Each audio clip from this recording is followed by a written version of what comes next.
Asyhadu an la ilaha illallah wahdahu la syarikalah wa asyhadu anna Muhammadan abduhu wa rasuluh, amma ba'du. Kita sedang mengkaji wabah dalam pandangan Islam. Bagian ke-1 sudah kita bahas berkaitan dengan lafaz yang digunakan Rasulullah dalam arti wabah. Lalu sejarah wabah dan hakikat wabah. Kali ini kita mengkaji bagaimana tarbiyah Rasulullah Shallallahu Alaihi Wasallam jika terjadi wabah. Terdapat beberapa hadis Nabi yang memberikan petunjuk dalam menghadapi wabah itu.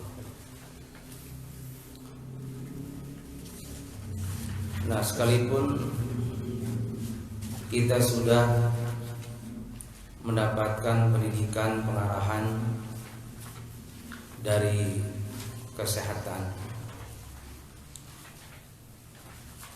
sementara ini kita kosongkan pikiran kita, lalu kita isi dengan petunjuk Nabi. Bukan berarti menunda tentang protokol kesehatan, tapi kita ingin melihat protokol kesehatan dari sisi ajaran Rasulullah SAW, yang nantinya kita akan mendapatkan satu kesimpulan bahwa yang dianjurkan oleh protokol kesehatan dalam menghadapi wabah itu sudah dulu diajarkan oleh Rasulullah SAW, sehingga nanti setiap kali kita melakukan amalia yang berkaitan dengan menghadapi wabah, tidak lepas dari ibadah dalam diri kita, seperti memakai masker. Itu bisa hanya memperoleh kesehatan saja, dan yang kedua bisa memperoleh dua. Pertama, kesehatannya kita peroleh, dan yang keduanya pahala pun kita peroleh, karena kita berangkat dari iman kepada Rasulullah lalu melaksanakan petunjuk Nabi, sehingga wabah terus berjalan, tapi pahala terus kita tambah. Tidak waktu berjalan berkaitan dengan wabah, tapi pahala tidak kita peroleh. Disinilah pentingnya mengkaji dari sisi agama, sehingga kita memperoleh dua keuntungan. Rasulullah SAW telah memberikan pendidikan dalam menghadapi wabah. Pertama, tertuang di dalam hadis Sahih Al-Bukhari. Qala Rasulullah SAW, fa idza sami'tum bihi bi ardin fala taqdamu alaihi. Jika kamu mendengar di suatu daerah ada wabah, maka jangan kamu datang ke sana. Fa idza waqa'a bi ardin wa antum biha, Dan jika terjadi wabah di suatu daerah, sedangkan kamu berada di dalamnya, di daerah itu, fala takhruju firaron minku, maka kamu jangan keluar lari dari daerah itu. Rasulullah mengajarkan, jika terjadi wabah, yang di luar jangan masuk ke daerah itu, dan yang sudah ada di dalam jangan keluar sehingga tidak menularkan. Inilah yang diajarkan di dalam protokol kesehatan, melakukan isolasi. Jadi Nabi telah mengajarkan itu. Kedua, di dalam hadis Musnad Ahmad, Aisyah pernah bertanya kepada Rasulullah SAW tentang ta'un. Ta'un juga dalam hadis Nabi juga diartikan wabah. Aisyah mengatakan, beritahukanlah kepada wahai Rasulullah tentang wabah itu dan bagaimana cara menghadapinya. Maka hadis ini cukup panjang, maka saya ambil kata yang penting. Falaisa mir rajulin yaqa'un ta'un fayamkuthu fi baitihi. Nanti di bawah, di belakang ada kepanjangan hadis itu. Nanti berkaitan dengan hikmah di balik wabah. Tapi yang kita ambil di sini ialah bagaimana jika terjadi wabah. Maka seharusnya jika terjadi wabah itu, seseorang hendaknya tinggal di rumah. Fayamkuthu fi baitihi. Jadi istilah di rumah saja, Rasulullah menganjurkan untuk tinggal di sana. Inilah yang disebut di dalam protokol kesehatan isolasi mandiri di rumah. Ternyata diam di rumah itu salah satu cara yang ditunjukkan oleh Nabi untuk menghindari wabah supaya tidak tertular. Nah, dalam hadis lain juga Rasulullah bertanya kepada Aisyah, bertanya kepada Rasulullah, sa'altu Rasulullah SAW, laisa min ahadin yaqa'u ta'un fayamkuthu fi baladihi. Jadi jika terjadi wabah, seharusnya seseorang itu tinggal di negerinya. Makanya tidak heran tiap negara menutup bandara, lalu tiap wilayah menutup wilayah, kemudian tiap kabupaten menutup daerah wilayah mereka. Yang kita kenal sekarang PSBB. Jadi Nabi mengajarkan begitu.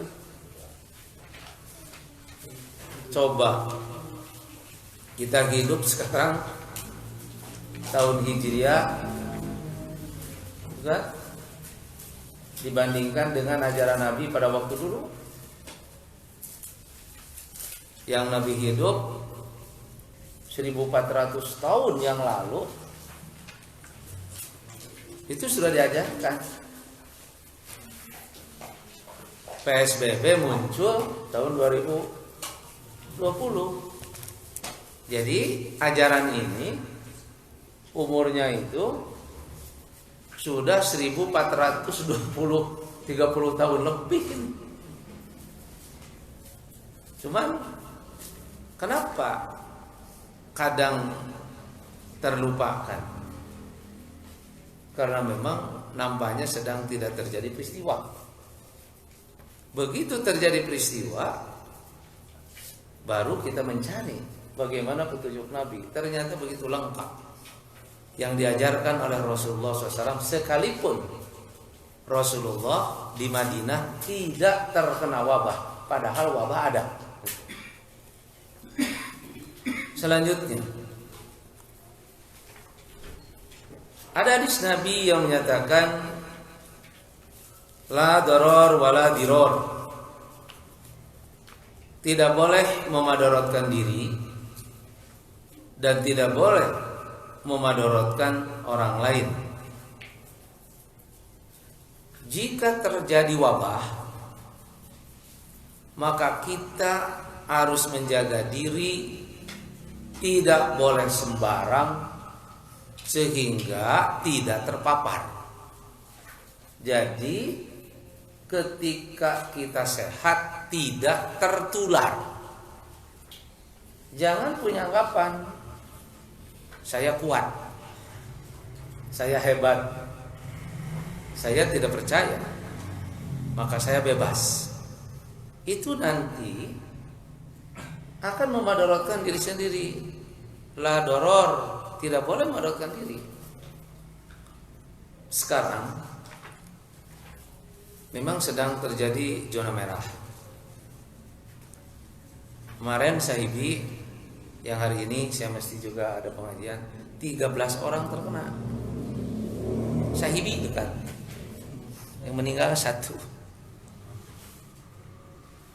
Di pesantren kita ada yang wafat anak sanawiyah. Di Cijerah sekarang sedang terjadi banyak yang terpapar. Padahal sebelumnya terpercaya. Jangan menunggu kemadaratan itu datang. Sebab kalau kita memadaratkan diri, darahullah, nanti Allah akan memadaratkan diri kita sendiri. Jadi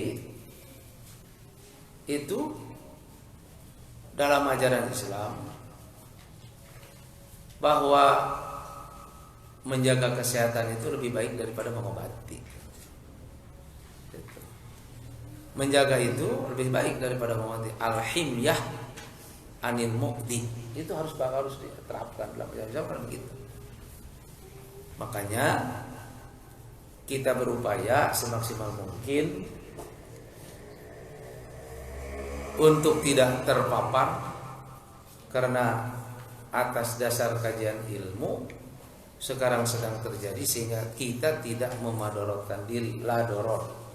Jadi yang sehat berupaya supaya tidak tertular, begitu.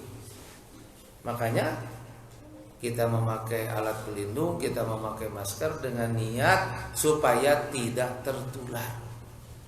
Sekalipun ada dari WHO, karena kecilnya wabah corona itu sampai ada corona yang masuk ke lubang masker, bakat kuletik, lubang masker pun masih tembus. Kalau begitu, kenaon atuh urang make masker? Bisi aya corona sagede domba gitu. Minimal nu gedena mah kasaring gitu kan. Atau anakna mah mudah-mudahan bisa lolos. Pokoknya kita berupaya tidak memadaratkan diri. Karena itu la daror wala diror. Wala diror, jangan memadaratkan orang lain. Kalau kita terkena wabah, jangan punya keinginan kita untuk menularkan pada yang lain. Itu diror. Sebab ada saja orang yang punya pikiran, saya sekeluarga kena, kenapa keluarga tetangga tidak terkena? Mudah-mudahan saja terkena, lalu berupaya untuk wabah itu menular ke rumah orang lain. Nantinya waman syaqqa syaqallahu alaihi. Siapa yang hidupnya menyulitkan orang lain, pada satu saat Allah akan menyulitkan dirinya sendiri. Jadi diri kita tidak boleh dimadaratkan oleh diri kita sendiri. Ceroboh terhadap wabah sehingga tertular. Dan jika kita tertular, harus menjaga diri tidak menularkan orang kepada orang lain. Nah, jadi kalau nanti ada yang bertanya apa dalilnya, nah gitu ya, tentang pakai masker, ya ini kita jaga al-himyah anil muhdi. Kita selalu berupaya menjaga sesuatu yang akan membuat diri kita menjadi sakit. Berikutnya, ada utusan Bani Saqif. Dia terkena penyakit menular. Lalu dia berbai'ah kepada Nabi. Ternyata Nabi melakukan bai'ahnya tidak berhadapan. Tapi Nabi membai'ah Bani Saqif itu jarak jauh. Lalu setelah orang itu berbai'ah kepada Nabi, Nabi mengatakan, inna qad baya'naka, kami telah membai'atmu, farji, cepat pulang, cepat pulang. Jadi disinilah Nabi yang melakukan bai'ah kepada utusan Bani Saqif, berbai'ahnya pakai jarak, gitu kan? Lalu setelah berbai'ah cepat pulang. Nah, coba kita lihat dari protokol kesehatan. Kan mesti jaga jarak. Apa itu namanya? Social distancing itu. Jadi ada di dalam. Utusan Bani Saqif ada jarak. Lalu kenapa disuruh cepat pulang? Parji, cepat pulang, supaya menjaga interaksi sosial. Begitu dalam ajaran Islam. Begitu dalam. Nah, tapi bagi para mahasiswa sekarang wisuda pun kan daring, jarak jauh, sehingga jangan mahasiswa wisuda aya nama gampang, asal kaluhurna we make jas kahandapna make naon gitu. Tidak akan kelihatan gitu. Lalu sekolah pun daringnya. Kalau melihat dari sisi daring mana? Maka ini inna qad baya'naka farji. Kami telah membaiat mau pulang. Tapi kalau kita lihat bagaimana Jibril mengajar pada Nabi. Anggap saja bahwa Jibril itu kan guru, bahwa Muhammad adalah murid. Jibril mengajar Nabi, kadang Jibril menampakkan wujud aslinya, wa yukallimuhu, langsung berbicara dengan Nabi. Berarti lamun di sekolah mah tatap muka. Tapi Jibril menyampaikan wahyu, mengajarkan kepada Muhammad min waro'il hijab, kadang di belakang hijab, bahkan ada berupa suara solatil jaros, suara lonceng yang didengar oleh Nabi, dan Nabi sulit untuk menangkapnya karena Jibril tidak kelihatan, yang ada suara loncengnya. Oh, berarti tah ieu daring teh gitu. Jadi daring teh diajarkan ku Jibril gitu. Rasulullah pernah belajar tatap muka dan Rasul pun pernah belajar daring. Daring itu susah daripada tatap muka memang. Nah, di antara wahyu yang paling sulit untuk diterima oleh Nabi yaitu suara gerincingan lonceng diterjemahkan dalam suara wahyu. Sampai ada ayat la tuharrik bihi lisanaka lita'jala bih. Jangan menggerakkan lidah untuk tergesa-gesa. Kenapa? Urusan inna alaina jam'ahu wa qur'anahu, urusan hafal jeung paham kana eusina eta mah keur tanggung jawab kami. Jadi sulitnya menerima wahyu lewat salatil jaros dari Jibril kepada Nabi lewat daring dimaklumi oleh malaikat sehingga malaikat menjaminnya. Makanya lamun sakola daring murid hese dari pelajaran wajar dan Nabi ge hese. Nah guru kudu ngajamin nilainya ulah teu lulus gitu. Sebab Jibril ge ngajamin ka Muhammad berkaitan dengan pemahaman tentang itu. Jadi jaga jarak. Jaga jarak itu telah dilakukan oleh Rasulullah. Interaksi sosial juga dilakukan oleh Nabi berkaitan dengan utusan Bani Sakim. Selanjutnya diperkuat oleh hadis Sahih Al-Bukhari, Rasulullah itu mengibaratkan bahwa wabah itu bagaikan singa asad. Itu gimana? Diibaratkannya wabah bagaikan singa, menunjukkan akan dahsyatnya. Kalau kita mendapatkan singa, apakah kita mesti berkelahi dengan singa atau mesti lari? Mana orang cerdas? Gelut jeung singa atau lompat di singa? Ya, yang cerdas ialah orang yang lari dari singa. Orang yang bodoh itu berarti orang yang mau berkelahi dengan singa. Karena sudah tergambarkan yang akan kalah itu bukan singa, yang akan kalah itu, tapi kita. Makanya Rasulullah menganjurkan lari dari singa itu, jangan mendekat. Nah, karena wabah itu diibaratkan singa, nah maka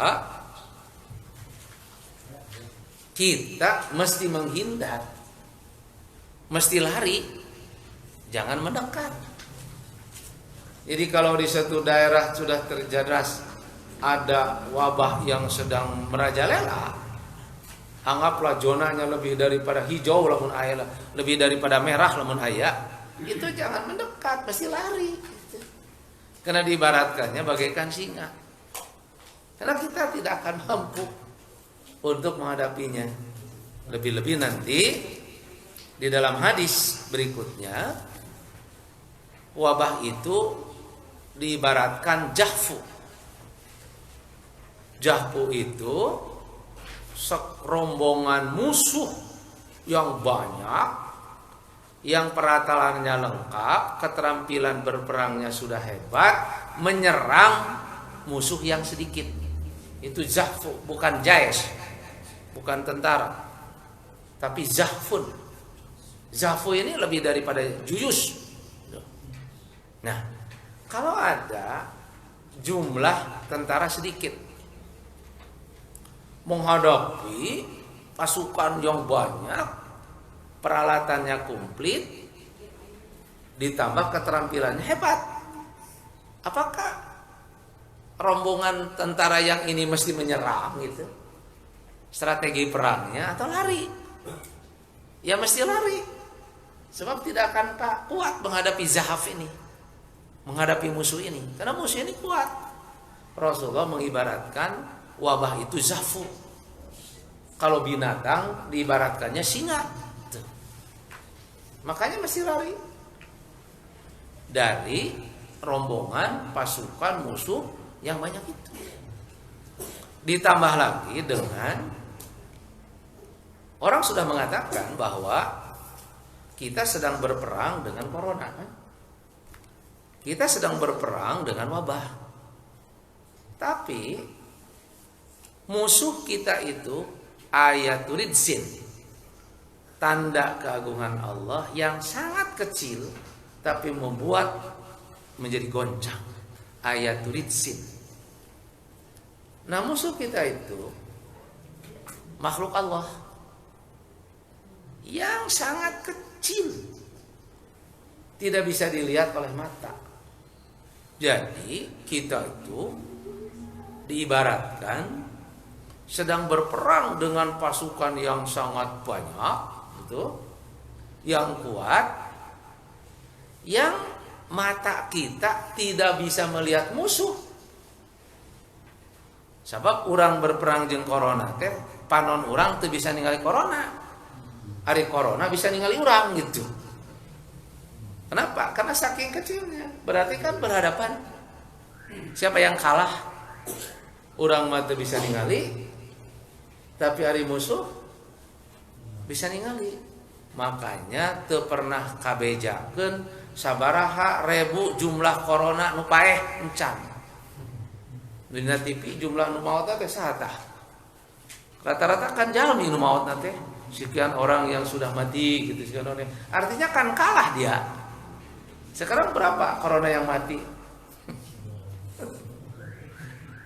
Nah, ini kita itu menurut Nabi sedang berperang dengan pasukan yang sangat banyak. Jadi jangan-jangan untuk menyerang, tapi justru mesti lari, mesti menghindar. Karenanya wa firra minal majdumi kama tafiru minal asad. Lari kamu dari penyakit menular itu seperti kamu lari dari singa. Lalu dari singa. Selanjutnya hadis di dalam Sunan Ibnu Majah. La tudimu nadro ilal majdumi. Jangan melihat lama kepada orang yang terkena penyakit menular. Jadi ulah lila. Kalau tidak melihat lama berarti tidak lama pula untuk berkomunikasi. Tidak melihat lama kepada orang yang terkena penyakit menular itu.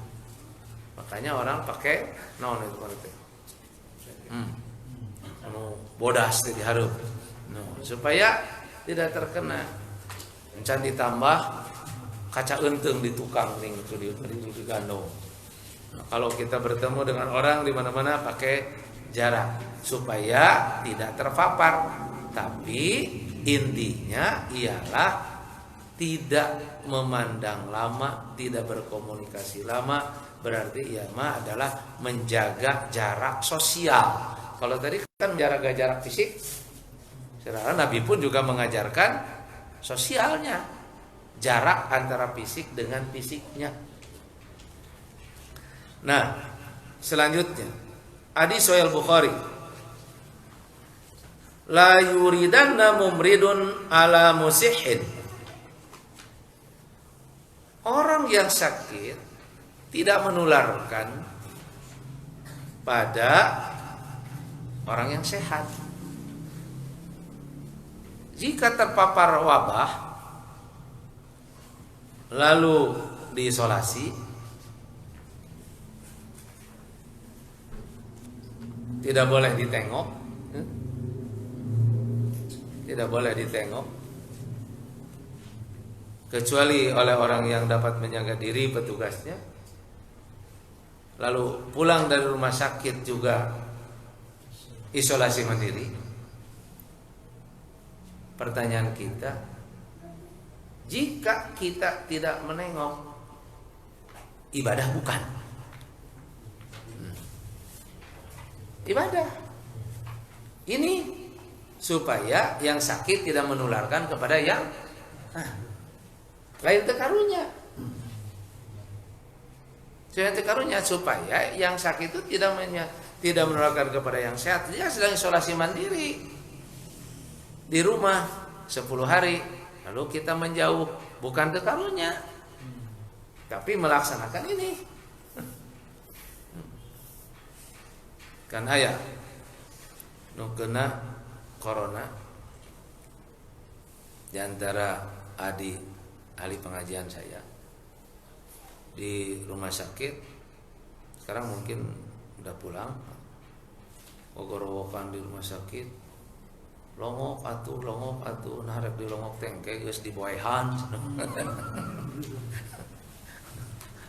Itu stres. Tapi bukan tidak mau untuk menengok. Tapi karena orang yang sakit itu tidak menularkan kepada orang yang sehat. La yuridanna mumridun ala musikin ibadah gitu.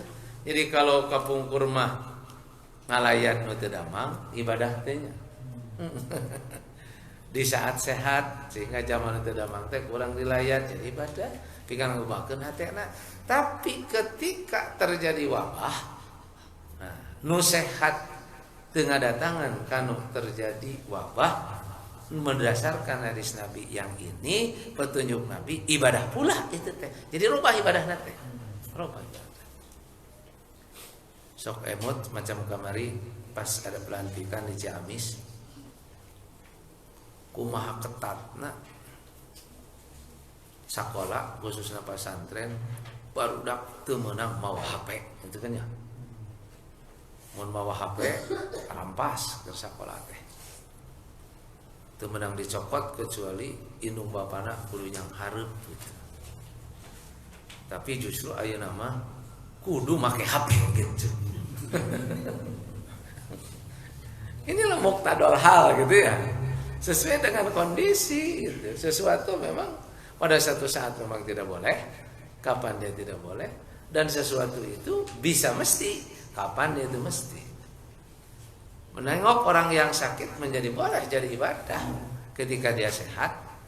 Tapi kita menghindar dari orang yang terkena wabah adalah tidak mendekat, itu juga ibadah. Karena muqtadal halnya memang seperti itu. Nah, selanjutnya dulu ada ilmu dari protokol kesehatan bahwa corona itu menular lewat percikan dan hanya hidup selama 8 jam. Karena ilmu manusia berkembang, akhirnya muncul lagi ilmu itu dari ahli kesehatan bahwa corona bisa hidup selama 28 hari. Dari 8 jam menjadi 28 hari. Oh, kenapa? Karena sudah hasil penelitian, ilmunya berkembang. Corona bisa mati pada benda-benda padat. Tapi berkembang, ternyata wabah itu bisa hidup lama pada benda padat gitu. Jadi begitu ilmu itu berkembang. Kita tidak mengatakan bahwa itu konsisten jalan boga ilmu teh, tidak. Karena memang ilmu seseorang itu berkembang berdasarkan hasil penelitiannya. Ternyata, nah ini kita temukan dalam hadis Nabi bahwa wabah itu bisa hidup dalam benda padat tanpa mengenal waktu, berapa lama waktunya.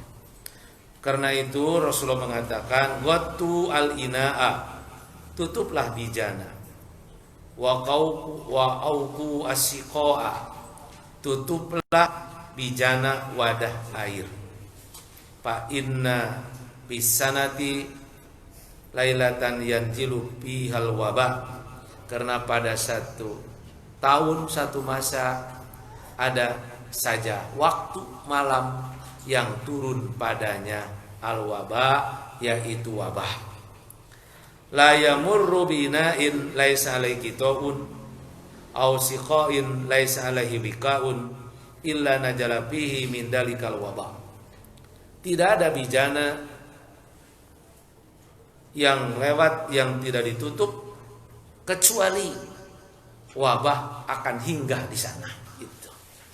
Sedangkan bijana itu kan benda padat, maka tidak ada bijana wadah makanan, tidak ada bijana wadah air yang kecuali wabah akan hinggah. Nah, disinilah petunjuk Rasulullah SAW berkaitan dengan bagaimana menghadapi wabah itu. Nah, kalau kita lihat dari hadis Sahih Al-Bukhari sampai juga yang dibawa adalah hadis Sahih Muslim, Yang dijelaskan dalam protokol kesehatan itu tercover di sini. Tercover dalam hadis Nabi.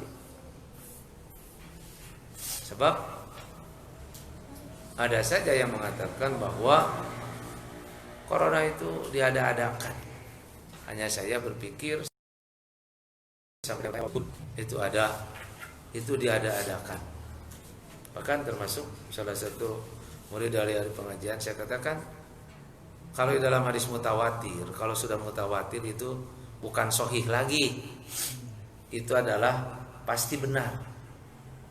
Kenapa benar hadis mutawatir itu? Karena tidak mungkin orang bersepakat untuk berdusta. Kira-kira ayeuna di tiap-tiap negara terjadi corona, mungkin tuh jamaah sadunya bersepakat hayu urang ngabohong. Tidak mungkin. Karena ketidakmungkinan itu berarti benar. Dan tidak mau orang juga dikubur khusus dibedakan dalam kondisi seperti itu.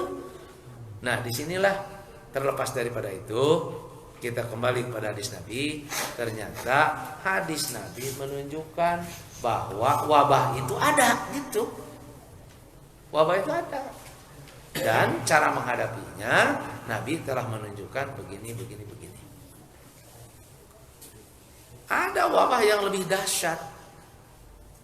Kalau pada pertemuan kemarin saya menyampaikan wabah yang terjadi pada Bani Israel yang membuat Bani Israel mati lalu dihidupkan kembali oleh mujizatnya Nabi Zulkifli. Saya baru menemukan ilmu juga. Ternyata bahwa tentara-tentara Abraha itu hancur, kulitnya coplok, dagingnya maruragan, sehingga tinggal tulang belulang, sehingga digambarkan oleh Allah ka'asfim makul, seperti daun yang dimakan ulat, di mana ulat memakan hijaunya daun, tapi si ulat membiarkan urat-urat daun. Itu artinya daging-daging nate maruragan. Yang ada pada tentara Abraha itu, termasuk Abrahanya, adalah tulang belulang yang kelihatan. Diungkap oleh mufassir, termasuk diantaranya adalah Al-Marughi, bahwa yang membuat mereka begitu adalah wabah yang dibawa oleh burung-burung. Dan di saat itulah awal wabah terjadi di daerah Arab. Jadi Ashabul Fil,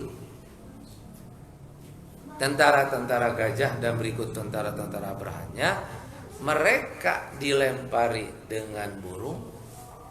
Burung itu ba'udoh, bagaikan nyamuk, di mana nyamuk adalah binatang yang membawa jarosim, bakteri, maka terjadilah daul judari, wabah pada batu. Lalu si batu dilemparkan, kena kepada badan, terkena pada badan wabah, lewat wabah yang keras itu membuat daging dan kulit berjatuhan. Itu bisa dilihat dalam tafsiran Al-Marughi tentang alam taro kaifa fa'ala rabbuka biasa bil fil di sana.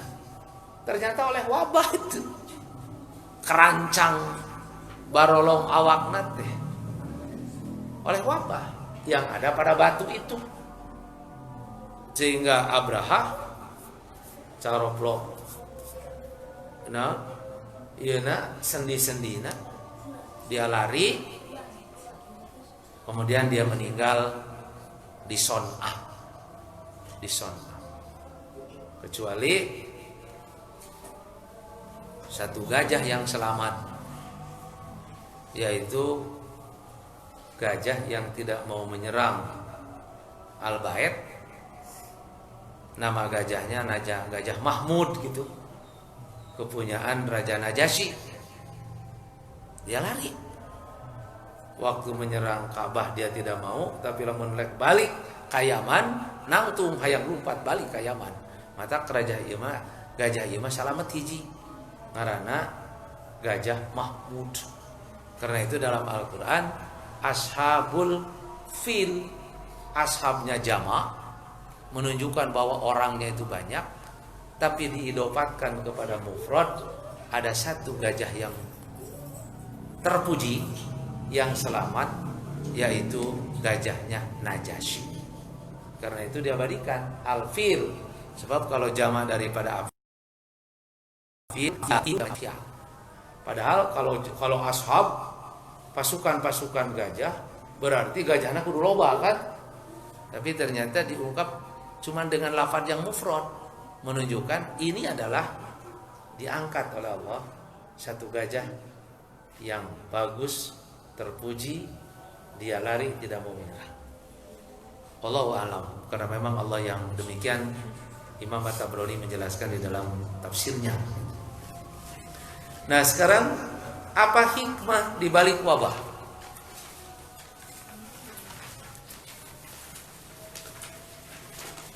Ini lanjutan dari hadis Nabi tadi. Falaisa min rajulin yaqa'u ta'un, tidaklah terjadi wabah pada salah seorang, fayamkuthu fi baitihi, lalu dia diam di rumahnya. Berarti sebaiknya dia diam di rumah. Nah, diam di rumah itu sabiron, sabar. Karena memang kesal cicing dimah. Tapi tidak cukup dengan sabar, muhtasiban, berharap akan Allah. Di sana harus ada satu keyakinan. Orang yang tinggal di rumah itu ya'lamu annahu la yusibuhu illa ma kataballahu lahu. Dia tahu bahwa kena dan tidak sudah ditentukan oleh Allah. Maka illa kana lahu mithlu ajri syahid, pahalanya tinggal di rumah supaya tidak terpapar oleh wabah sama dengan pahala syahid perang di jalan Allah. Nah, jadi kalau diberi motivasi orang beriman bahwa tong rungsing cicing di imah dibarengan ku kesabaran, satu niat bahwa itu ibadah karena perintah nabinya memang begitu, nanti Allah akan memberikan pahala sama dengan pahala syahid berperang di jalan Allah. Nanti akan senang hatinya, warungsing. Sebab cicing pun dapat pahala, dapat pahala. Nah, di sini ada satu akidah yang kuat yang dimiliki oleh orang mukmin. Dari ihtisab itu, ya'lamu annahu la yusibuhu illa ma kataballahu lahu. Jadi kena dan tidak sebenarnya tidak bisa dilepaskan dari takdir Allah. Makanya di suatu daerah ada di rumah kecil. Kemarin saya sudah ngobrol pada hari Jumat, hari Kamis. Rumahnya kecil, dihuni oleh beberapa orang. Karena tidurnya numpuk gitu, terpapar wabah. Tapi ternyata tidak semua terkena. Ada yang tidak terkena, padahal menurut perhitungan dia mungkin saja terkena karena orangnya lemah badannya. Yang lain-lainnya kena, dia mah tidak. Padahal satempatkan nih. Inilah satu keyakinan bahwa kena dan tidak itu sudah ditetapkan oleh Allah. Tapi kita harus usaha. Usahanya itu yang jadi ibadah bagi kita, mesti disertai dengan satu keyakinan kena dan tidak. Ya, itu adalah tidak lepas dari apa yang telah Allah tetapkan. Jadi kalau kita isolasi mandiri di rumah, gitu kan, pahalanya sama dengan orang yang perang di jalan Allah, syahid. Berikutnya, bagaimana kalau tinggal di daerahnya, PSBB. Laisa min ahadin yaqautun fayamkuthu fi baladihi sabiran muhtasiban, sama tadi, ya'lamu annahu la yusibuhu illa ma kataballahu lahu illa kana lahu mithlu ajrin syahidin, sama. Isolasi mandiri di rumah, kemudian isolasi mandiri di daerah masing-masing, asal disertai dengan ihtisab. Ngadek taulah lepas ihtisabna. Saya belum melepas ihtisab ke rugi urang balik ke akhirat teh teu menang pahala nalika terjadi tahun corona tuh. Padahal corona bisa jalan untuk dapat pahala, bisa. Nah, berikutnya, kalau Rasulullah SAW al-faru minat ta'un kalfari minat zahfi. Nah ini, kalau kita menghindar dari wabah,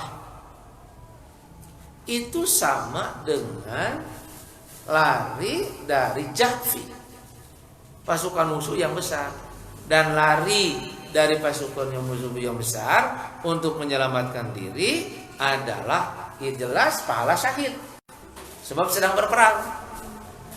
Sekarang wasabiru fihi kasabiri fi zahfi.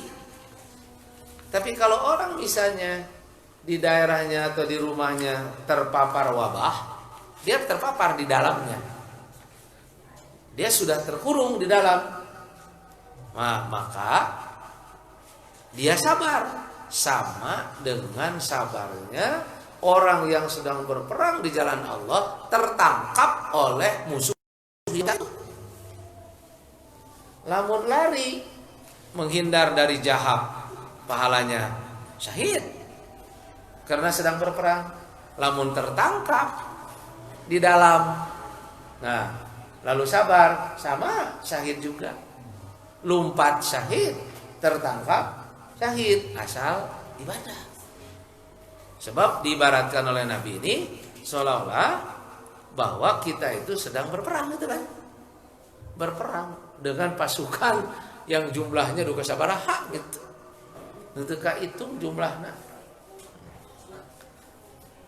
Kemudian berikutnya, hadis dalam Musnad Ahmad, at-ta'un syahadatul likulli muslimin. Nah, ini keuntungan bagi orang muslim, bahwa wabah itu syahid bagi setiap muslim. Kemudian al-muqim biha kasyahid, yang terkena oleh wabah sama dengan syahid. Wal faru minha kalfari minazahfi, yang lari dari wabah, menghindar dari wabah adalah juga pahalanya syahid seperti lari dari jumlah pasukan perang yang banyak. Kemudian berikutnya, ini masih hadis dari Musnad Ahmad, fatta'un syahadatul li ummati, wabah itu ialah syahid bagi umatku, warahmatun lahum, dan rahmat bagi mereka. Rahmatnya karena Allah sedang menguji kita. Rahmatnya juga menambah keimanan. Rahmatnya juga ialah kita mengagumi akan hebatnya ilmu Allah, rendahnya ilmu kita. Dan Allah dapat menciptakan makhluk kecil yang tidak dapat dilihat oleh mata, kita sendiri tidak mampu untuk menghadapinya. Itu adalah rahmat. Waridsun alakin, dan menjadi penyakit bagi orang-orang yang tidak iman. Kalau bagi orang yang iman, jalan rahmat untuk dapat pahala, jadi jembatan untuk memperoleh rahmat Allah. Tapi bagi orang yang tidak beriman, mereka hanya merasakan sakitnya saja, bahwa itu adalah penyakit, tidak ada unsur pahalanya. Jadi disinilah keuntungannya bagi orang yang beriman itu. Ditambah lagi, hadis Musnad Ahmad yang lain, inna hada, sesungguhnya ini rahmatu rabbikum, rahmat Tuhanmu, di mana Allah Subhanahu wa taala memberikan peluang kepada manusia untuk menambah ibadah, wa da'watu nabiyyikum, dan wabah itu dakwah bagi nabimu. Apa unsur dakwahnya? Unsur dakwahnya ialah meyakini akan lemahnya ilmu manusia, meyakini akan kebenaran Allah, meyakini akan adanya hari akhirat gitu, dan juga akan menambah kuatnya iman kepada Allah dan Rasul, karena Rasul menjelaskan tentang wabah itu. Jadi dakwah, media dakwah. Wa qabdus solihina qablakum, dan wabah itu merupakan diwafatkannya orang solih-solih, orang terdahulu. Nah, karena itulah di bawah diperkuat bahwa siapa yang termasuk syahid itu, orang yang termasuk kepada syuhada adalah ada 5. Yang wafat karena wabah, yang menderita sakit perut, penyakit yang di perut, mati tenggelam, tertimpa reruntuhan, dan syahid di jalan Allah. Asy-syuhada khamsatun. Al-mat'un, yang mati oleh wabah, mabtun, yang mati wafat karena penyakit adalah perut, kemudian wal gharik, dan yang tenggelam, wasahibul hadmi, dan yang tertimpa reruntuhan, wasyahid fisabilillah, dan syuhada di jalan Allah. Makanya kalau dalil ini disampaikan kepada keluarga yang ditinggal mati oleh anggota keluarganya yang wafat karena wabah, bahwa mereka itu adalah syuhada, akan membuat hati mereka jadi senang. Sekalipun mungkin punya perasaan, biasa nguburkeun mayit kan diabring-abring, diantarkeun, dijajabkeun, ayeuna mah teu ngadeukeutan, tapi jarak mah jauh.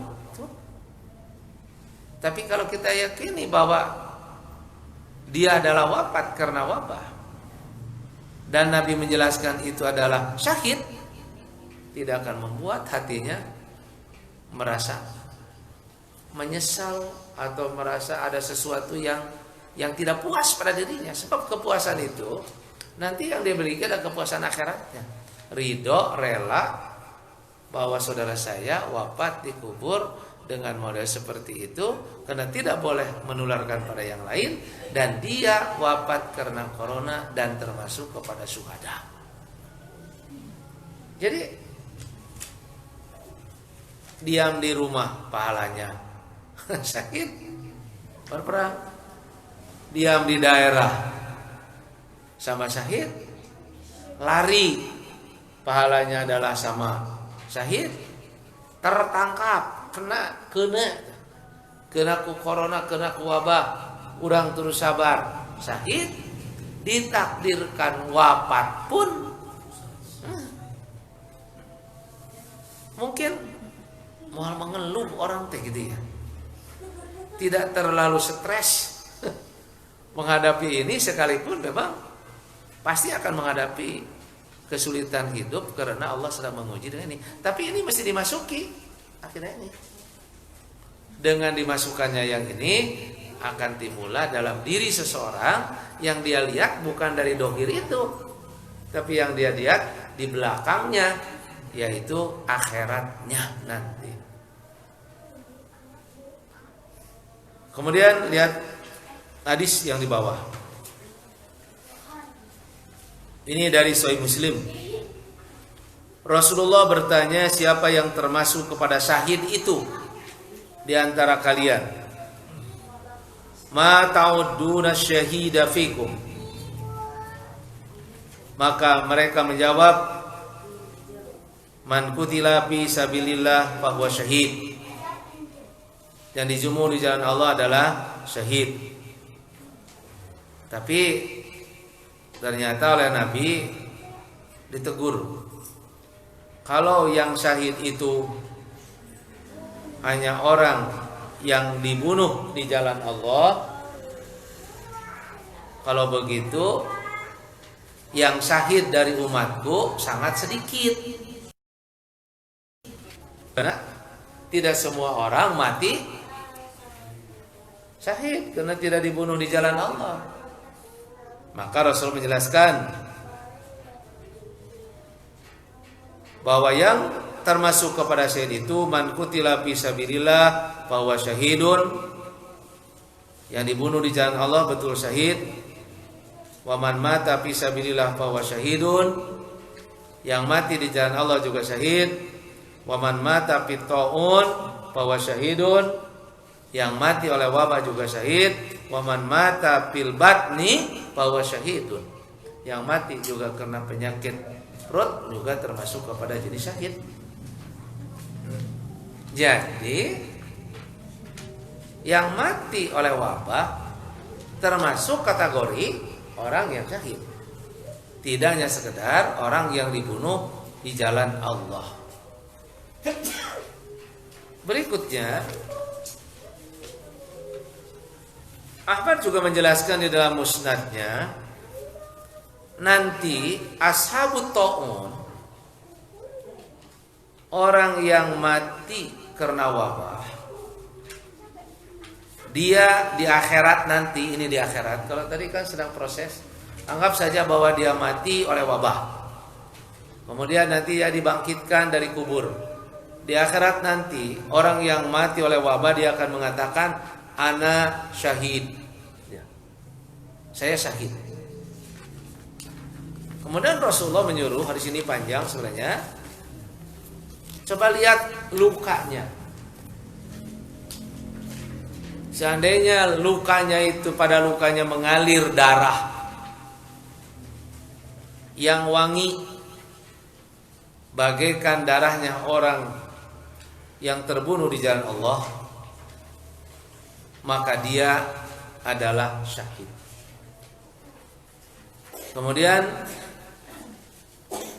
malaikat pun melihat darah yang mengalir. Kemudian darah mengalir itu harum bagaikan minyak kasturi. Maka dia nyatakan bahwa dia adalah syahid. Gitu. Jadi diuji dulu kesyahidan di akhiratnya. Dan ternyata betul bahwa orang yang mati karena wabah adalah sama dengan orang yang mati di jalan Allah dalam berperang.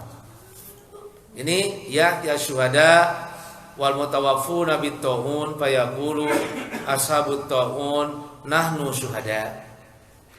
Akan datang syuhada, para syuhada yang mati di medan perang, dan yang mutawaffuna bit ta'un, dan yang diwafatkan karena wabah. Lalu berkatalah yang mati karena wabah itu, nahnu syuhada, kami adalah syuhada. Hadis ini panjang sini, saya potong sengaja supaya makalahnya tidak terlalu banyak. Yang intinya, malaikat untuk melihat darah yang mengalir kemudian pada lukanya, kemudian jika harum bagaikan minyak kasturi seperti orang yang terluka di medan perang, maka dia berarti syuhada. Setelah diperiksa oleh malaikat, ternyata bahwa darahnya harum bagaikan minyak kasturi. Karena itulah mereka mengatakan nahnu syuhada. Nah, selanjutnya, jangan kita punya pemikiran karena terkena wabah adalah pahalanya syahid. Kalaupun kita lari syahid, bahkan kalaupun mati menjadi syuhada, mumpung aya corona, nah hayang maot karena wabah. Lalu kita ngorbankan diri supaya paeh corona. Nah, ini yang tidak boleh. Makanya jangan putus asa dan bunuh diri menghadapi wabah. Ada satu kisah Abu Ubaidah bin Al-Jarrah.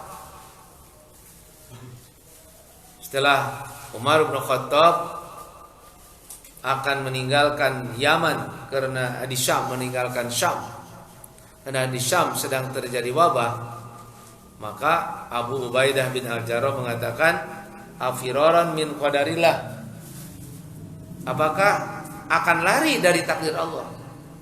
Ini ceroboh, artinya orang geus datang, nah orang terek lompat, nah orang terek balik, kagok asupkeun datang we ka jero gitu. Afiraran min qadarillah, ini adalah menunjukkan jangan ceroboh tapi harus hati-hati, jangan putus asa, justru harus mencari. Maka Umar mengatakan bahwa nafirru min qadarillah ila qadarillah, kita lari dari takdir Allah ke takdir Allah. Menyelamatkan diri juga adalah takdir Allah. Lalu di sana ada wabah, kita menghindar juga adalah itu, yang terkewabah pun juga karena takdir Allah. Tapi kita menghindar dari wabah juga adalah takdir Allah. Makanya yang benar ialah nafirru min qadarillah ila qadarillah. Ada yang ini yang mau bunuh diri, ngamanfaatkeun supaya terjadi wabah, sedang terjadi wabah.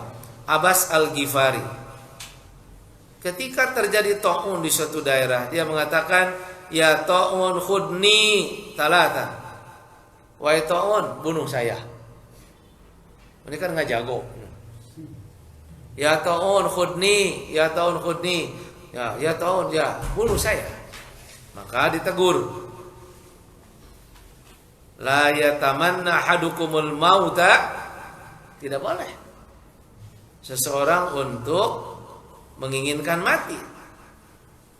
Fa innahu inda inqita amalihi, ketika putus asa. Ya kenapa? Kenapa? Karena kita itu menghadapi sesuatu harus dihadapi dengan sabiran dan ihtisaban. Jangan seseorang di antara kalian mengharap mati saat putus asa. Dan jangan mendatangkan mati lalu ia meminta kerelaannya terhadap mati itu. Karena kita sedang diuji oleh Allah Subhanahu wa taala. Maka dalam hadis lain kan dikatakan kita disuruh mencari mana yang terbaik. Apabila sudah habis putus asa, sudah habis usaha. Nah, dalam menghadapi wabah ini ternyata tidak cukup dengan pengobatan tabi'iyah, tapi harus juga dengan al-adawiyah, al-ilahiyah. Ada dua pengobatan dalam Islam itu. Ada tabi'i, yaitu lewat ilmu pengetahuan.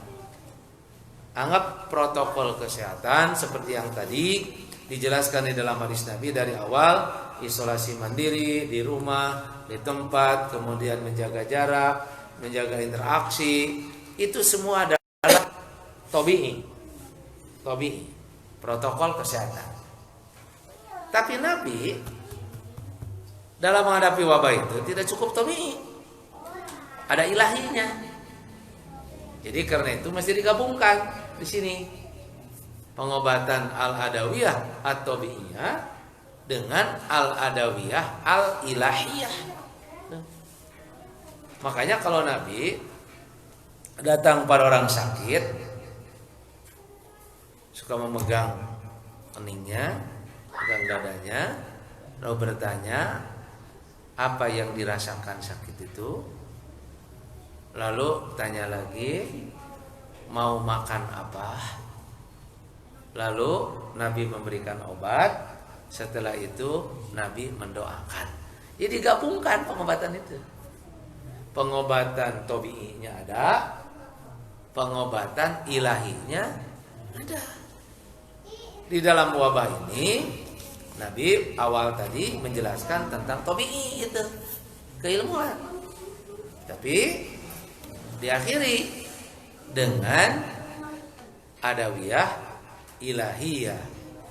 Karena itu di sini Nabi berdoa kepada Madinah di mana Nabi tinggal supaya tidak terkena wabah.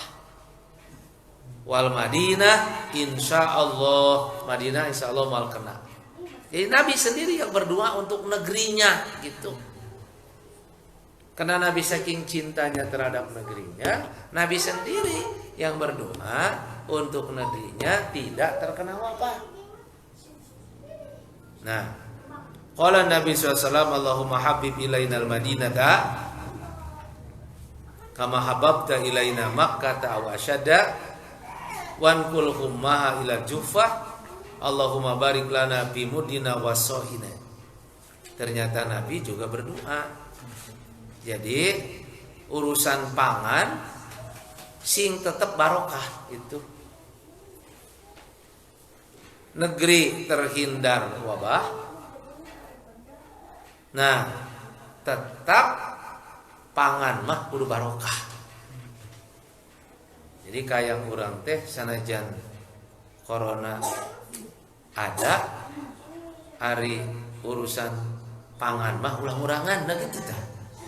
Makanya Nabi berdoanya dua-duanya, dicintai Madinah tidak terkena wabah dan urusan pangan tetap barokah.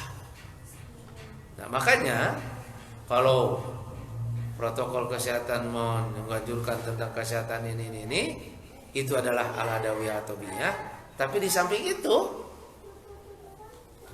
harus ada doa. Nabi Dzulkifli berdoa sehingga orang terkena wabah teh nu marawat hirup deui. Itu doa Nabi Dzulkifli. Abdul Muthalib ketika Abraha akan menyerang Ka'bah, dan burung-burung melemparinya dengan batu yang membawa wabah, Abdul Muthalib bawa penyerahan dirinya pada Allah. Amal ibil ana robuha. Unta saya yang menjaga. Wa amal bait fa innahu robban yamnahu. Tapi urusan bait, Ka'bah tempat ibadah, itu mah ada yang menjaganya. Itu Abdul Muthalib. Untuk menyelamatkan Ka'bah, dia memasrahkan Allah. Makanya di zaman Abdul Muthalib pada zaman Abraha, wabah terjadi di Al-Muqamsin karena Abraha itu tidak sempat masuk Mekah. Dia itu sampai satu tempat namanya Muqamsin dekat Mekah, dan di sanalah dilempari dengan batu. Bukan setelah masuk dilempari. Jadi asuk dia can bisa. Nah, di sana Abdul Muthalib mengatakan untuk menjaga negerinya itu bahwa al-bait robban yamna'u. Maka Mekah terhindar wabah. Padahal di Muqamsin orang terpapar wabah. Dan bait pun juga selamat. Orang Mekah pun juga tidak terkena. Nabi di Madinah di saat Juffah, Syam terkena wabah, Nabi berdoa untuk keselamatan negeri. Dan Madinah tidak terkena wabah. Karena itu, nah, di sini perlu didorong. Berdorong pencinta negeri itu berdoa untuk keselamatan wabah itu terhadap rasa cinta kita terhadap negeri. Berikutnya, ya Hayyu ya Qayyum bi rahmatika astaghiitsu. Ini juga doa yang berkaitan dengan jika suatu daerah diuji dengan sesuatu yang sangat berat. Maka di sanalah astaghiitsu istighosah. Nah, ya Hayyu ya Qayyum, wahai yang hidup, yang berdiri sendiri, bi rahmatika, dengan rahmatmu, astaghiitsu, aku memohon perlindunganmu. Istighosah itu tolabul ghaus, memohon bantuan, perlindungan yang sangat keras. Makanya kalau melakukan istighosah, doa yang sangat kepada Allah, karena tidak ada yang dapat menghindari ini kecuali oleh Allah, maka itu diperbolehkan. Seperti dalam perang Badar, jumlah orang mukmin cuma 300-an, jumlah orang musyrik hampir 1000. Secara logika tidak mungkin, maka Rasul melakukan istighosah. Ya. Rasul melakukan istighosah. In syi'ta la tu'bad. Ya Allah, jika engkau kehendaki besok orang musyrik dapat dalam berperang dengan orang muslim, maka mulai besok pula engkau tidak akan ada yang nyembah gitu. Itu istighosahnya Nabi pada perang Badar. Nah, selanjutnya secara khusus berkaitan dengan jenis penyakitnya, Rasul mengajarkan Allahumma inni a'udzubika minal baras, itu penyakit kulit, wal junun dan gila, wal judam, penyakit lepa, wa min syai'il aqsam, dan dari sesuatu yang berbahaya dan penyakit berbahaya lainnya. Termasuk ya apa saja, termasuk jenis corona itu. Nah, di akhir apapun yang diberikan oleh Allah, kita menghendaki kebaikannya. Allahumma inni as'aluka khairaha, kita memohon kebaikannya, wa khairu ma fiha, dan kebaikan yang ada padanya, wa khairu ma ursilat bihi, dan kebaikan yang ditimbulkan daripadanya. Sebab tidak mustahil lewat corona itu ada kebaikan yang ditimbulkan dari itu. Nah, apa diantaranya? Orang sekarang sedang berlomba-lomba mencari vaksin.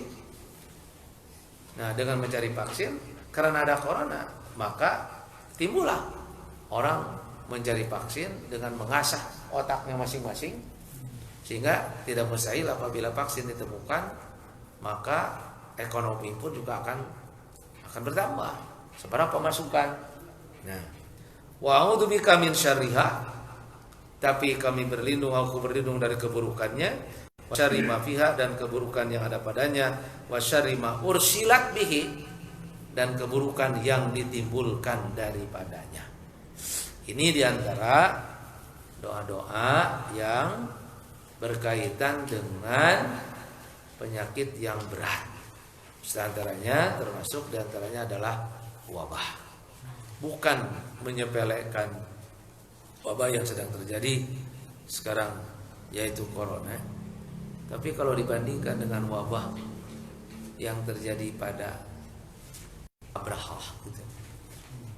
Wabah pada tentara Abraha itu lebih dahsyat ketimbang wabah corona. Sebab wabah itu makan kulit ke caroplok, daging ke meruragan, tinggal tulang kata rempok, dan itu dalam waktu 2 hari menurut Al-Marogi. Ayeuna katimpa batu, isuk teh geus paruragan. Nah, itu artinya lebih dahsyat lagi. Apa yang menjadi penyebabnya? Penyebabnya dabongan. Abraha teh rek mindahkeun ibadah haji di Mekah, nu ibadah haji ka Baitullah rek dipindahkeun ka Yaman, tempat ibadah nu dibikin ku manehna. Timbullah adab yang dahsyat terhadap itu, sehingga wabahna pun semakin lebih parah. Nah, karena itu berkaitan dengan wabah ini, kalau kita hadapinya dengan iman gitu kan. Nah, sebenarnya bagi orang mukmin adalah rahmat. Bagi orang mukmin kesempatan untuk mendapat pahala. Kita tidak menghadapinya dengan semuanya dan dihadapi dengan kepahitan. Bahwa ini adalah kesulitan, ini adalah kepahitan. Coba dikembalikan kepada petunjuk Rasulullah SAW sehingga hati kita terobati. Nah, yang sehat adalah dapat pahala, yang terkena juga dapat pahala, jika wafat pun menjadi syuhada. Nah, inilah yang kita kaji berkaitan dengan wabah. Bagian yang kedua, tarbiyah Rasulullah dalam menghadapi wabah, hikmah di balik wabah, dan adawiyah ilahiyah yang diajarkan oleh Rasulullah SAW. Sehingga kita menghadapinya menjadi dua dalam menghadapi wabah ini, yaitu dengan al-adawiyah at-tabi'iyah dan al-adawiyah al-ilahiyah. Jika kita gabungkan lewat itu, maka keduanya kita mendapat dua keuntungan dari sisi duniawi, dan juga kita mendapatkan keuntungan dari sisi ukhrawiyah. Aku lu qauli hadza wa astaghfirullah li wa lakum. Assalamualaikum warahmatullahi wabarakatuh. Bismillah.